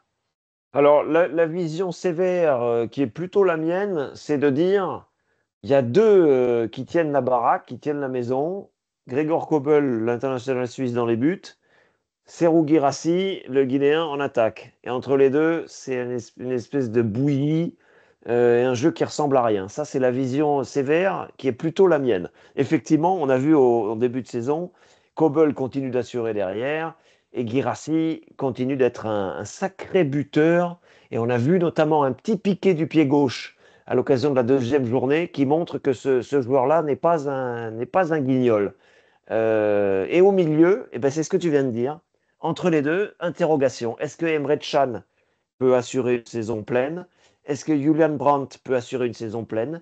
Est-ce que Marcel Sabitzer peut assurer une saison pleine? Est-ce que Félix Mecha peut assurer une saison pleine? Est-ce que on va avoir de la consistance et de la constance? Si oui, alors effectivement, on a une grosse écurie. On a une grosse écurie, une équipe qui peut se qualifier pour la suite de la Ligue des Champions, une équipe qui peut être dans les 3 premiers du championnat. J'ai des doutes parce que j'ai toujours pas la sensation, après toutes ces années qui passent, que Kovac, l'entraîneur, puisse vraiment apposer sa signature technique sur le jeu. On sait qu'il prépare ses équipes physiquement très bien. On l'a vu en fin de saison dernière. Il a redressé spectaculairement dans la dimension physique et dans la mentalité cette équipe de Dortmund. Mais ça, c'est du court terme. Ça, c'est du court terme. Si vous voulez imprégner une époque, sans parler d'être Pep Guardiola ou Johan Cruyff ou ce genre d'entraîneur, il faut, je ne sais pas, un bagage technique, montrer des choses plus que ce que Kovac montre. Parce que franchement, quand on voit l'enchaînement des passes à Dortmund, parfois on se demande comment c'est possible que ce soit aussi mauvais. Vous avez 3 passes et puis au bout de 3 passes, vous avez un ballon qui part en touche, quoi. J'exagère à peine. Bon, voilà. Non, mais est-ce qu'il y a trop de pression parce que le public est extrêmement frustré? Est-ce que c'est compliqué de jouer dans ce stade? Est-ce que l'équipe, le fait que les dirigeants aient annoncé que pour eux, Dortmund était le numéro 2 en Allemagne, est-ce que c'est pas un peu trop de pression pour les joueurs? Est-ce que la retraite d'un Marco Reus montre un manque de leadership aussi dans le vestiaire, peut-être? Oui, et puis, il y a quand même toujours un peu une lutte de pouvoir entre les différents dirigeants, avec Sébastien Kehl, avec Lars Ricken, bien sûr, qui est désormais président. Lutte aussi au plus haut niveau pour la direction du club entre M. Watzke et M. Luno. C'était l'un des romans feuilletons de la saison Oui, dernière, oui, d'ailleurs, et ça ben continue. exactement. Exactement. Donc, alors attention, hein, il y a des très bons là-dedans. Karim Adeyemi peut faire des étincelles. Maximilian Bayer peut réussir des super perfs. Effectivement, Job Bellingham suit les traces de son frère et ça peut être un taulier. Je veux dire, en nombre de minutes jouées, ça peut être un leader à venir, ce jeune Anglais. Bon, voilà, si physiquement ça reste au point, si l'équipe enchaîne les victoires, ce sera forcément un gros de la Bundesliga. Mais toi comme moi, et plein de monde aussi autour de nous, des supporters, des suiveurs, on a des doutes sur la capacité de Dortmund à imposer son style de jeu. J'ai pas dit s'imposer dans les duels, ça ils savent faire. Je veux dire, mais imposer son style de jeu, ça, j'ai encore des doutes. Voilà, après, on est contredit quand ils vont en finale de Ligue des Champions contre le Real. On est contredit peut-être par le classement aussi, parce que malgré tout, 4 points en 2 matchs, ce n'est pas si mal. Voilà, je suis peut-être un peu critique, un peu dur. À eux maintenant de nous prouver qu'ils peuvent être un cadre de ce championnat et faire de belles choses dans les autres compétitions. Il y a plein de gens qui pensent ça, hein. Moi, j'attends de voir. Oui, moi aussi. Euh, on parlait de valse des entraîneurs. Je veux juste revenir rapidement sur les autres changements d'entraîneurs qu'il y a eu en ce début de saison en Bundesliga, notamment à Augsbourg, Just Torup qui a quitté, libre en fin de saison, et c'est Sandro Wagner qui lui a succédé. Considérant son parcours, je ne sais pas si ça va fonctionner, même si Augsbourg est une équipe qui a davantage le niveau pour terminer dans la deuxième moitié de tableau. Parmi aussi les nouveaux entraîneurs qui sont arrivés également en Bundesliga cette saison, ou du moins, là, je parle de changement d'entraîneur, il y a Offenheim, puisque l'entraîneur précédent, bien entendu, qui a quitté, il y avait même eu un entraîneur par intérim à la fin de la saison. Alors, l'entraîneur actuel, là, cette fois, c'est un Autrichien. Tu me corrigeras si je me trompe encore, mais cette fois, je pense que je ne me trompe pas. Il s'agit de Christian Ilzer. Ouais. Offenheim qui était à 2 doigts d'être en mode relégation à la fin de la saison. Visiblement, cette équipe qui avait surtout des problèmes en défense, là, on a décidé finalement de liquider donc, l'entraîneur là aussi et espérer une relance. Peut-être que justement, là, un des anciens joueurs, Marius Bultar, a quitté pour Cologne, là, d'ailleurs, dans cette équipe-là, parlant de joueurs qui ont quitté. Puis on n'a pas eu de. Encore une fois, malgré la fortune du propriétaire, on n'a pas fait de vague sur le mercato. On n'a même pas dépensé pour plus de 10 millions pour ce qui est de l'acquisition d'un joueur. Voilà pour ce qui est de ce côté-là. Autre changement, on avait dit que Stéphane Baumgart était de retour, l'homme à la casquette, à la tête de l'Union Berlin, mais il était arrivé en fin de saison dernière.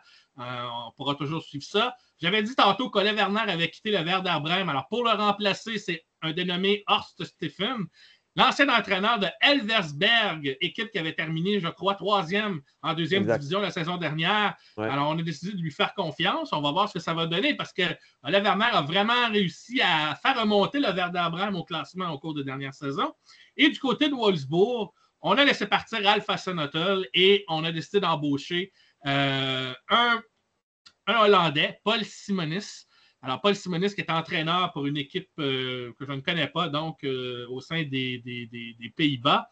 Alors, ça, ce sont toutes des équipes qui étaient globalement dans la seconde moitié de peloton là, à quelque chose près.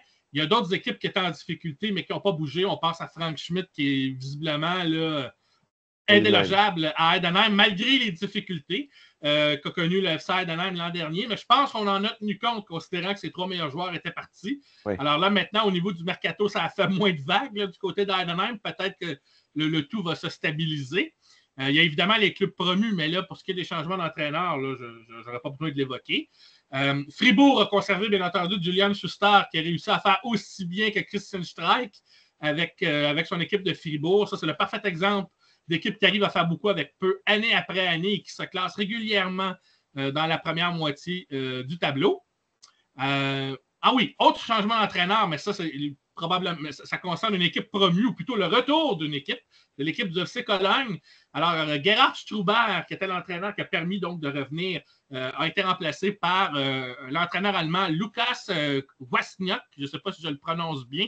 Alors, l'ancien entraîneur de Paderborn, quand même. On regarde du côté de la deuxième division, en première division aussi. Du côté de Mönchengladbach, on conserve les services du Suisse Gerardo Seoane. Et là, cette année, je ne vais pas m'avancer à savoir s'il va se faire mettre dehors le premier. Ça fait 2 ans que je fais cette prédiction et je me plante. Oui. Donc, alors, c'est vrai que le recrutement, justement, de Kleindienst a beaucoup aidé du côté de Mönchengladbach, mais il y a eu des départs. Hein? Stéphane Leiner parti à Salzbourg, Alassane Plea, le Français, l'attaquant qui s'en va au PSV.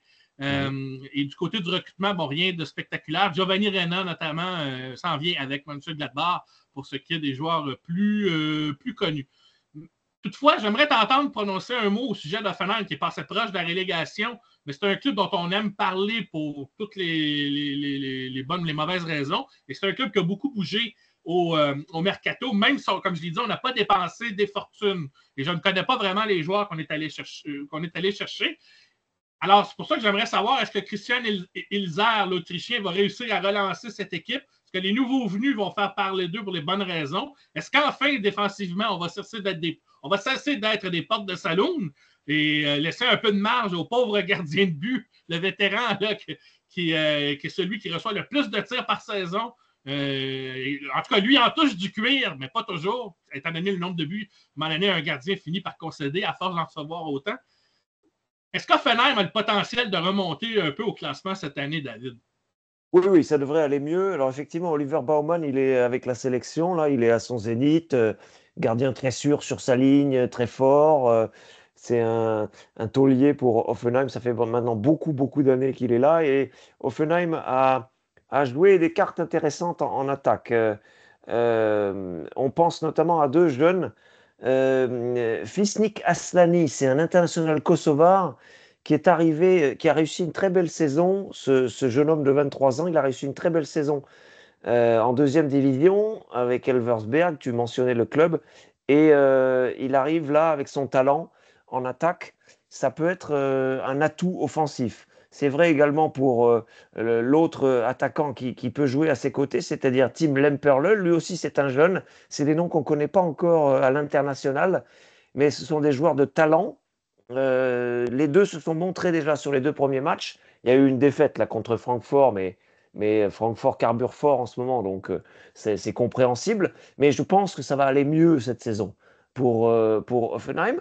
Je n'étais pas convaincu des qualités de Christian Ilzer, parce qu'effectivement, il arrivait de Sturm Graz, où il avait fait très fort en Autriche, mais les derniers matchs de la fin de saison dernière n'étaient pas forcément hyper convaincants. Il y avait effectivement, tu l'as dit, en défense, opération portes ouvertes. Ça va mieux en début de saison et on a l'impression que cette stabilité plus quelques recrutements bien sentis, ça peut être intéressant. Il y a quelques noms un petit peu connus dans cette équipe. Adam Lošek, le Tchèque en attaque, Mergim Berisha aussi.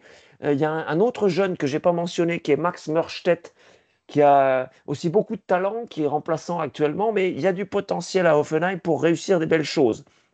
Est-ce que ce sera suffisant pour se hisser au-dessus de la moitié du classement? Pardon, je ne suis pas tout à fait sûr. Andrej Kramaric, qui est le Croate, la star de l'équipe, est en train de prendre d'être un peu moins titulaire, un peu moins en vue. Donc c'est peut-être plutôt bon signe aussi. Ça veut dire qu'il y a une relève qui s'installe et une transition qui est en train de s'opérer. On va voir. J'ai les mêmes doutes que toi concernant la défense. On va voir parce qu'il y a quand même des tauliers qui sont partis. On pense à Kevin Vogt par exemple.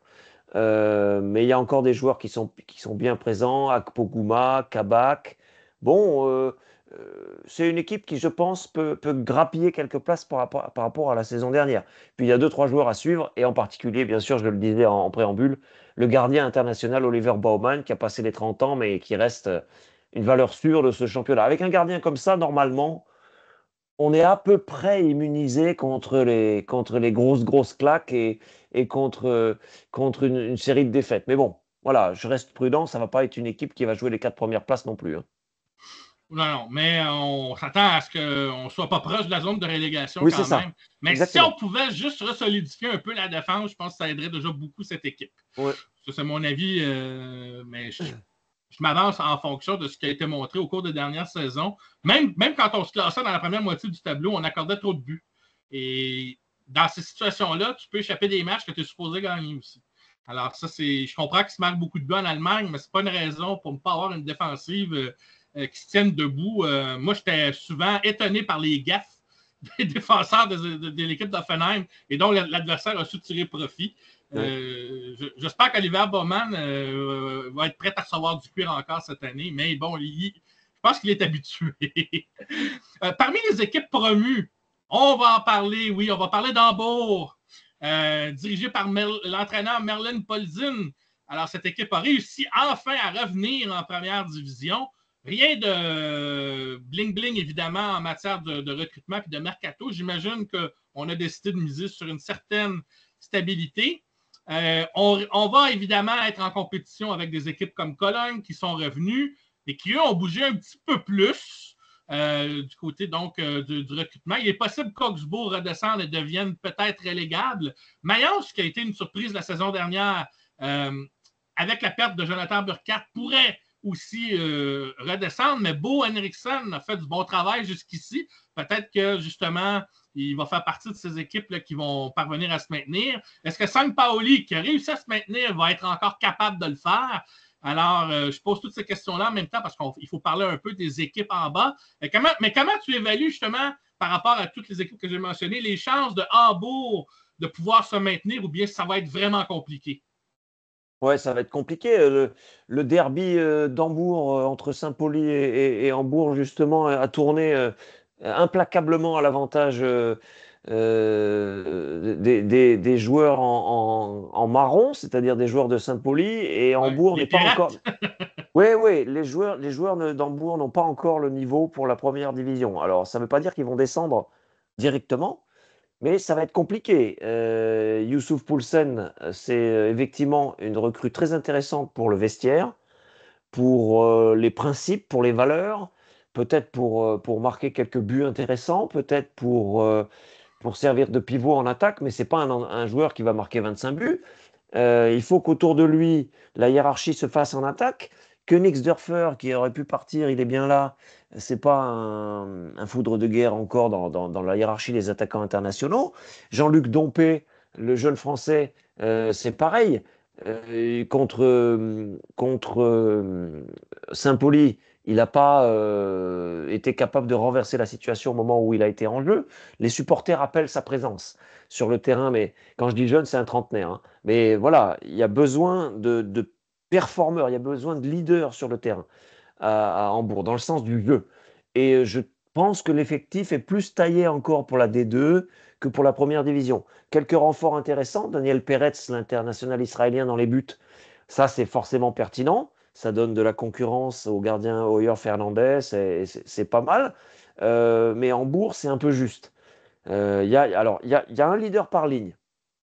Dans les buts, ok, pas de problème. En défense, Torunariga, le Nigérian, ok.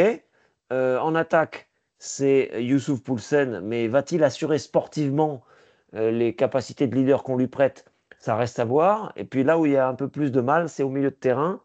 Bon, Hambourg n'aura pas d'ambition au-delà de se maintenir, hein. C'est clair pour tout le monde, tout de suite pour l'instant, mais c'est vrai qu'avec le retour d'Hambourg et Cologne en première division, qui sont deux stades énormes, hein, avec 50, 60 000 places, ça fait bien sûr du bien sur l'affluence, ça fait du bien sur les places fortes du football.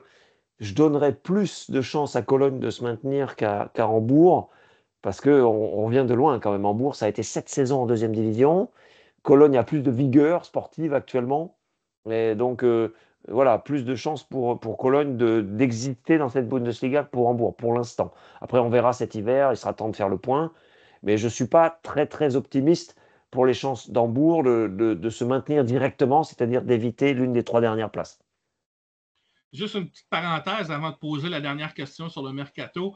Kevin Volland, le vétéran qui jouait actuellement avec l'Union Berlin, s'en va avec Munich 1860. Alors, c'est vous dire que même pour des vétérans qui ont l'habitude de la première division, on peut être transféré ou signé avec une équipe dans les divisions inférieures pour terminer sa carrière.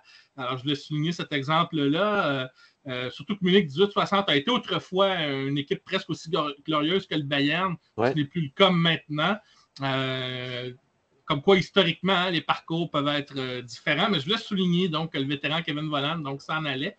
Dernière question, David, là, tu as souligné donc les chances d'Hambourg. Qui sont les deux autres équipes potentielles d'être reléguées selon toi, même s'il va y avoir un mercato hivernal, on le sait, il peut se passer plein de choses, mais si tu regardes les blocs de départ, quelles seraient selon toi les deux équipes qui auraient le potentiel d'être reléguées, considérant quand même qu'il y a une de ces deux positions-là qui est barragiste? Là. Oui, Heidenheim va être peut-être en difficulté. Alors, on ira chercher des points ici ou là, bien sûr, mais on encaisse beaucoup de buts. Il y a un savoir-faire, bien sûr, avec la façon de l'entraîneur d'optimiser des joueurs secondaires, entre guillemets, pour faire un bloc soudé, une équipe qui fait face, qui ira arracher des nuls, qui ira peut-être gagner ici ou là. Mais pour Heidenheim, ce sera compliqué. Pour Hambourg, ce sera compliqué.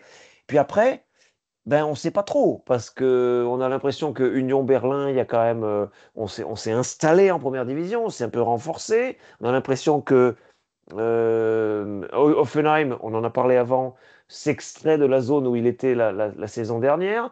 Est-ce qu'on aura une surprise avec un Fribourg qui s'est affaibli, qui est dernier actuellement, mais après 2 journées, ça ne veut rien dire? Est-ce que le Werder, avec ce nouvel entraîneur, va réussir? Est-ce que Cologne, qui a montré de belles choses depuis le début, là, depuis cet été, saura se réinstaller en première division après avoir fait un peu l'ascenseur? Voilà, ce sont quelques indications. Moi, je suis optimiste pour Augsbourg parce que l'énergie de Sandro Wagner, l'ancien attaquant du Bayern comme entraîneur, je pense, va donner un souffle, un élan qui devrait pouvoir suffire, même si ce n'est pas un effectif XXL. Voilà, donc quelques indications comme ça. Pour moi, ça va être difficile pour Heidenheim et Hambourg. Et puis après, il y aura peut-être une surprise pour un troisième club menacé. Euh, on n'ose pas croire que Fribourg, qui a subi 2 revers sévères là, pour démarrer, reste à ce poste, à cette place de Mm. 18e. Non, je serais très Euh, étonné. Je pense qu'ils vont bondir aussi. oui, moi aussi. Après, alors la grosse cote, c'est Leverkusen.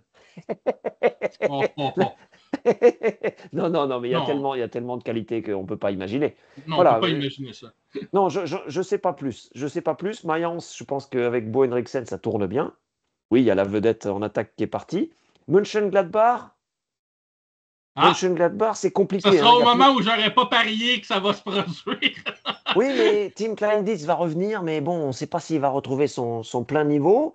Alassane Plea est parti, c'est important. Le jeune Rocco Reitz en milieu de terrain est appelé à être le nouveau visage de cette équipe. Va-t-il assumer ce costume qui est quand même un costume large?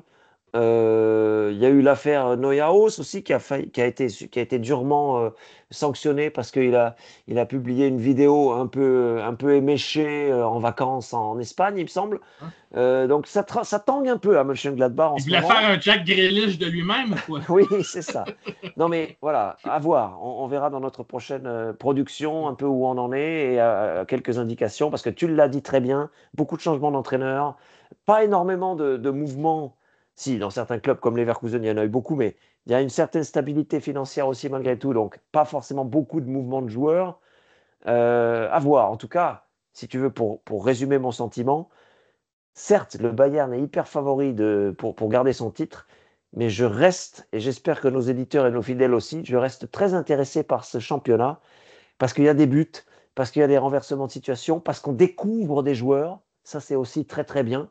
C'est comme ça, et on l'a vu avec Chukwuemeka, on va le voir avec Job Bellingham, on va voir, j'ai cité 2, 3 joueurs à Offenheim aussi qu'il va falloir surveiller. Des entraîneurs aussi qui se révèlent. Voilà, donc suivez le championnat autant que vous pouvez visuellement C'est, et c'est aussi le travail en amont pour le recrutement, pour faire découvrir ces absolument. jeunes-là. Ouais, Parce qu'il y a de la saine gestion financière. C'est à croire qu'en Allemagne, il y a un plafond salarial qu'on se crée un peu en soi-même pour dire qu'on ne peut pas se permettre tout à de, fait. de, sur, de surdépenser pour des joueurs moyens. Ça a Contrairement coûté très cher à à Schalke. certains pays. Ça a coûté très cher à Schalke qui a toutes les peines du monde à revenir, qui va essayer de se hisser maintenant dans les favoris en deuxième division pour retrouver son statut.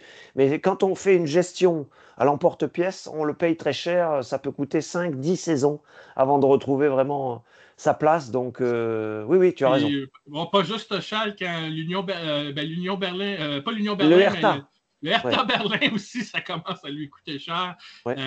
Ses prises de décision, c'était couru. Puis là, ils ont autant de mal à revenir. Ils n'ont jamais été proches, justement, de pouvoir revenir une fois qu'ils ont été relégués. Ouais. Donc, c'est clair que même tout l'argent du monde, des fois, ne suffit pas. Il faut avoir une certaine vision, puis c'est pour ça que je dis qu'il y a un travail en amont dans les directions sportives qui se fait. Donc, même si à la fin, il y aura quand même des relégués, il y aura quand même des équipes plus faibles, il y a de l'ambiance dans les stades, il y a une excitation. Donc, c'est toujours pour ça qu'on aime suivre le football allemand. Ouais. Et on aura l'occasion de revenir sur certains points dans la saison selon ce qui se développe. On va pouvoir donc élaborer sur certaines équipes et leur évolution et aussi l'actualité qui va nous amener probablement son lot d'événements qu'on pourra aussi discuter dans les émissions futures de la saison. Alors, dernier sujet avant de se quitter. Je veux qu'on revienne sur l'Euro féminin qui a eu lieu l'été dernier. Alors, l'Allemagne, qui était finaliste de l'autre Euro précédent contre l'Angleterre et qui s'est inclinée en finale, a encore connu un parcours fort intéressant malgré des blessures importantes dès le début du tournoi et malgré aussi un quart de finale contre la France, qui était une jeune équipe, la France. Ça, c'était un pari. On a décidé de changer l'effectif parce qu'on n'arrivait pas à franchir un plafond de verre avec les vétérans. C'était un pari. Et bizarrement, contre l'Allemagne, clairement, la France a profité du fait qu'ils avaient l'avantage d'une joueuse supplémentaire parce qu'il y a eu un carton rouge tôt qui a été donné dans ce match-là. Mais ce qui m'a frappé, et ça m'a frappé aussi tout le long du tournoi, c'est que l'équipe d'Allemagne féminine n'a jamais, malgré tous les malheurs qui lui tombaient dessus, n'a jamais baissé les bras. Il y avait une combativité que j'avais rarement vue depuis des années. Et je pense que c'est ça qu'il faut retenir de l'équipe allemande féminine de cet Euro. Même si elle n'est pas retournée en finale, elles se sont battues vaillamment contre les Espagnols, qui étaient les favorites. Et les Espagnols ont gagné par une mince marge, mais ça a quand même tout pris. Et peut-être aussi en consolation, c'est que les Allemands en ont fait tellement baver aux Espagnols que les Anglaises, frustrées d'avoir perdu le match d'ouverture contre la France, se sont mis en marche pour défendre leur titre et elles sont allées le récupérer, un peu comme l'Argentine qui avait perdu contre l'Arabie Saoudite en Coupe du Monde. Mais là, après ça, ils ont trouvé leur élan, puis ils ont gagné la Coupe du Monde. Comme quoi, même le premier match, c'est ça la leçon aussi, ne fait jamais foi de tout dans une compétition de la sorte. Mais pour en revenir à l'Allemagne, donc, malgré la perte de joueuses importantes sur blessure, malgré le fait d'avoir été réduit à 10 contre la France, elles ont quand même gagné leur quart de finale. Elles ont failli surprendre l'Espagne en demi-finale pour retourner en finale une autre fois. Je salue le courage de cette équipe qui s'est battue avec ses moyens, a compensé ses faiblesses par un effort surhumain. Il y avait des joueurs, il y a même peut-être des nouvelles venues qui en ont profité pour se signaler et qui se sont révélées des combattantes au point où je pense aucun adversaire n'avait envie d'affronter cette équipe-là. Et je pense que même que l'Espagne, quand elle a gagné, elle a dû pousser un soupir de soulagement parce qu'il n'y en a pas eu de facile. Alors moi, c'est ce que je retiens de cette équipe allemande féminine lors de cet Euro 2025. Toi, David, qu'est-ce que tu en retiens et comment les médias en ont parlé après justement cette élimination en demi-finale, mais quand même, on peut difficilement leur reprocher quoi que ce soit là. Complètement. Il y a une extra lucidité en Allemagne vis-à-vis de l'équipe nationale parce que l'Allemagne, c'est le poids lourd européen. C'est l'équipe qui, de très très loin, a le plus gros palmarès en championnat d'Europe, qui a gagné 8 ou 9 fois cette compétition. Et ce sont les pionnières de la Coupe du Monde. Elles ont été parmi les premières à gagner quand on a créé la Coupe du Monde féminine et l'Euro féminin. Oui, c'est ça. C'est ça avec Birgit Prinz qui était la joueur vedette, l'attaquante qui a été la meilleure joueur du continent pendant des années et des années. Et on est extra lucide vis-à-vis de ça parce qu'on sait très bien aujourd'hui en Allemagne qu'on n'a pas exactement le niveau d'un vainqueur de Coupe du Monde ou de championnat d'Europe, mais, et c'est ce que discutent les médias semaine après semaine, on essaie de trouver les ingrédients pour se rehausser à ce niveau-là. C'est-à-dire qu'on savait très bien en Allemagne, au départ du tournoi, que l'entraîneur Christian Wück n'était pas forcément le meilleur entraîneur du monde, que la blessure au genou, grave blessure au genou de la capitaine, la star du Bayern, Julia Gwynn, allait peser très lourd dans la performance sportive et qu'il faudrait un miracle pour arriver à se hisser en finale et à remporter le tournoi. Est-ce que tout ce que je viens de dire, ça n'a pas donné aussi cette espèce de ciment pour l'équipe, de se constituer en bloc, de se souder? Parce que souvent dans les sports collectifs, les gens disent ça. Ils disent « Ah ben j'ai senti l'équipe soudée à l'intérieur », alors que nous, le public, effectivement, par définition, on est à l'extérieur du vestiaire. Et souvent, vous avez cette phrase toute faite, oui, l'équipe était soudée, l'équipe s'entendait bien. Souvent, c'est des paroles en l'air, mais là, on a l'impression que le fait que le public dise, enfin les médias disent, vous êtes compétitif, mais pas au point d'aller gagner le titre. Ouais. Les joueurs elles ont dû être poussées aussi par des partisans. La Suisse est voisine de l'Allemagne. Alors, il y avait beaucoup de bruit par les partisans de l'Allemagne, plus que leurs adversaires, souvent. Oui, et je suis exactement d'accord avec ton analyse sur le fait de se surpasser. Et l'équipe, il fallait que l'équipe se surpasse pour battre l'Espagne. Elle s'est surpassée, mais pas suffisamment parce qu'il y a eu un coup de génie du côté espagnol. Et le talent pur aujourd'hui, il est peut-être effectivement un peu plus en Espagne, comme c'est le cas chez les messieurs par ailleurs. Mais effectivement, cette équipe a retrouvé de la fierté, a redonné à son public une forme de bonheur et redevient certes pas la terreur du continent et de la planète, mais une équipe concurrente pour les demi-finales de ces grands tournois. Et c'est ce qui a été montré. Je mentionnais la blessure de Julia Gwynn, évidemment la capitaine de l'équipe, ça fait mal au tout début, dès le premier match. Il faut mentionner aussi une joueuse qui est en train de prendre une envergure un peu à la façon d'un Steven Gerrard ou ce genre de joueur chez les messieurs. C'est Julie Brandt, la grande et longiligne milieu de terrain offensif, qui a essayé de dépasser ses fonctions, qui a essayé oui, d'être meilleure qu'elle n'est vraiment. C'est une très bonne joueuse, mais c'est pas encore une superstar mondiale. Et à l'image de cette jeune femme, l'équipe a essayé de se hisser au niveau de la France, de la Grande-Bretagne et de l'Espagne, qui sont peut-être les meilleures nations du moment. La France, attention, elle n'a pas encore gagné grand-chose, voire rien du tout. Mais on voit bien qu'il y a des joueuses de très grand talent dans l'équipe de France. Donc l'Allemagne veut aujourd'hui rivaliser avec ces joueuses-là.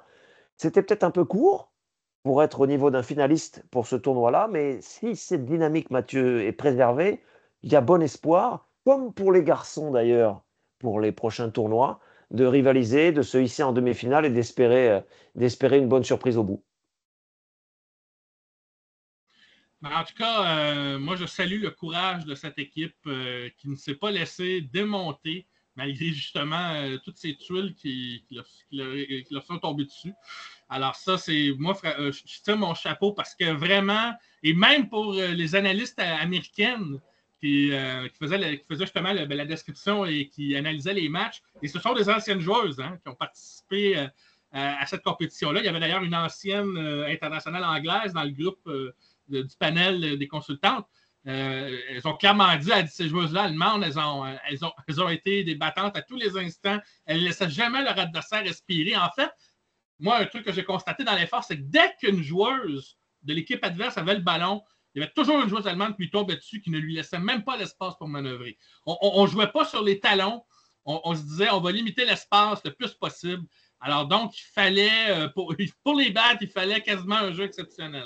Et Oui, j'ai l'impression, tu parlais de soudé, j'ai l'impression que surtout défensivement, on s'est dit, on ne marquera peut-être pas autant de buts ou quoi que ce soit, mais on a exact. perdu une joueuse importante en défense, alors on va compenser Oui, et on va les harceler. Puis quand on aura nos chances, on essaiera de capitaliser.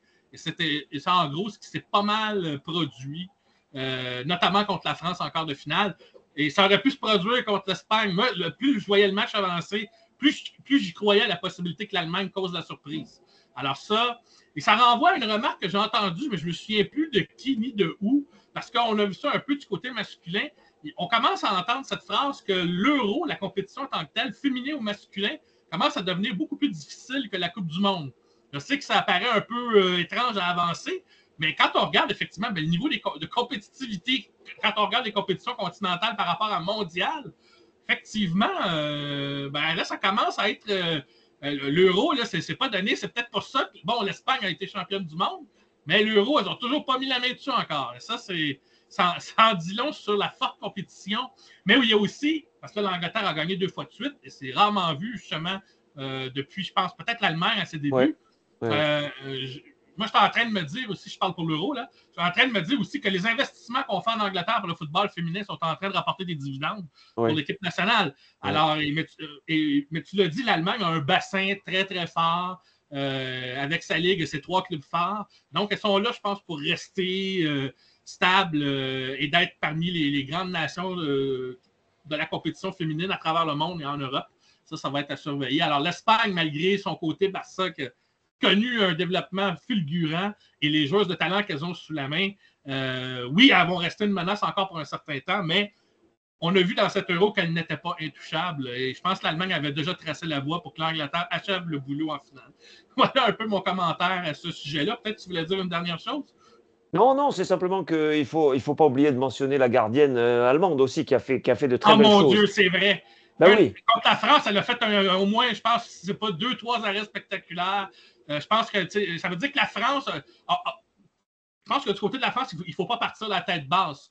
On était dans une situation où on était contre une équipe qui était... C'était une muraille de Chine, quoi. Il n'y avait rien à faire. Et quand la gardienne a fait des arrêts spectaculaires, je me suis dit, tu sais, dans des situations comme ça, tu peux donner l'effort, mais malheureusement, ce n'est pas de ton côté cette journée-là. Mais espérons que cette fois-ci, elles vont retenir la leçon pour franchir ce plafond de verre qu'est le quart de finale dans le cas de l'équipe de France. Et je dis ça, je pense que le talent est là et la capacité de jouer en équipe est là, ça c'est certain. Maintenant, il faut juste peut-être, en tout cas, ne pas se laisser abattre par ce genre de défaite-là, puis peut-être même prendre exemple au niveau de l'effort pour qui sait continuer de progresser. Là, je parle pour la France, bien sûr. Moi, mais pour ce qui est du football allemand féminin, je suis rassuré. Mais je n'étais jamais inquiet, en fait, depuis toutes ces années.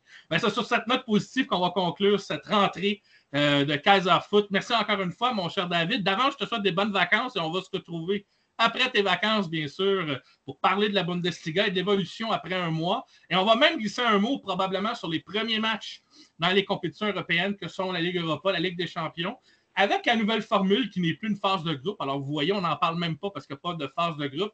Mais avec les tirages au sort, les calendriers, c'est dur de faire des prédictions. Donc, on va plutôt regarder le parcours, voir comment ça se déroule. Et surtout, peut-être que ça va redevenir un sujet, un fil rouge cette saison, David. C'est comment le mondial des clubs cet été, on a eu seulement 2 équipes allemandes qui ont participé. Est-ce que ça va laisser des traces? On parlait du pari du Bayern Munich. Ça, c'est un autre élément qu'il faut rajouter. On va falloir en parler de ça parce qu'il y a peut-être un risque de ce côté-là parce qu'il y a eu de la surcharge cet été. Ça vaut pour ce qui vaut pour le Paris Saint-Germain vaut aussi pour les autres équipes qui ont participé cet été. Elles ont eu 1 mois de moins de préparation et de vacances. Et les organismes vont sans doute en être touchés. Probablement même à partir de l'hiver prochain, la seconde moitié de saison, on va peut-être voir les conséquences. Cela dit, en Allemagne, on a ce merveilleux 3 semaines, 4 semaines de congé en hiver pour récupérer. Ça, moi, je trouve ça magnifique. Et finalement, pour Florian Neuhaus, on va lui souhaiter de se rappeler que l'Oktoberfest, ce n'est pas durant l'été. Voilà, pour conclure. Merci encore une fois, David. Ça a été très apprécié, comme toujours. Toujours un plaisir de parler football allemand avec toi. La passion est toujours bien vivante.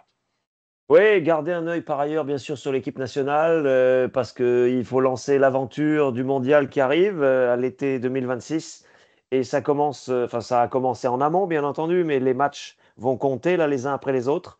Donc, garder un œil aussi sur les entrées en équipe nationale allemande, parce que c'est une équipe qui veut, elle l'a dit, plusieurs acteurs l'ont dit, l'entraîneur et d'autres, qui veut lutter pour le titre en 2026. Donc, on va garder un œil sur la Mannschaft masculine aussi, bien entendu. Merci à toi, Mathieu. Merci à toi, David. On se retrouve donc dans un mois pour la suite de cette aventure qui s'appelle Kaiser Foot, que je vous rappelle que vous pouvez écouter sur différentes plateformes de votre choix. Et cette fois-ci, je ne vais plus toutes les nommer, vous les connaissez toutes maintenant. Alors, je vous encourage donc et à suivre aussi le hashtag Kaiser Foot, bien sûr, et aussi le hashtag favori de David, qui est colossal avec un grand K, si vous voulez suivre nos interventions concernant toute l'actualité. Et maintenant, on publie aussi sur Blue Sky. On n'est plus nécessairement juste sur X. Donc, vous pouvez nous suivre également sur Blue Sky. Je publie également les liens sur cette plateforme. On se retrouve donc d'ici un mois pour le prochain épisode de Kaiser Foot. D'ici là, portez-vous bien. En mon nom et en celui de David Lortolari, je vous dis au revoir et à très bientôt.